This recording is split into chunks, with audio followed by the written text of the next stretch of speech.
Right మరో breaking చూస్తున్నాం. AP Chittoor జిల్లాలో ఏనుగుల గుంపు కలకలం సృష్టిస్తున్నాయి.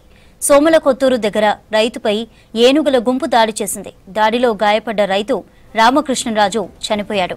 పొలం పనులు చేస్తుండగా ఒక్కసారిగా అటాక్ చేశాయి. రామకృష్ణరాజు చనిపోయాక దాదాపు 16 ఏనుగులున్నట్లు స్థానికులు చెబుతున్నారు. 3 రోజుల నుంచి సోమల పరిసర ప్రాంతాల్లో తిష్ట వేశాయి.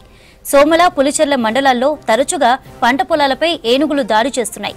స్పాట్ కు ఫారెస్ట్ ఆఫీసర్లు చేరుకోగా అందులో ఒక అధికారిపై దాడి చేశాయి ఏనుగులు. దీంతో అతన్ని పుంగనూరు ప్రభుత్వ ఆసుపత్రికి తరలించారు.